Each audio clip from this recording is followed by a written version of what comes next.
उठ्यो दसैँ आउन तपाईले नि यस्तो मजा भाथेन कहिले नि उठ बस नाच्दियो साइले नि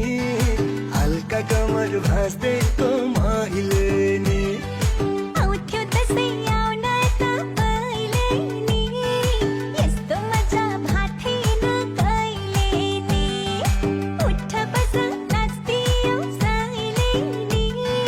हल्का कमर भाँच्दैको मैले नि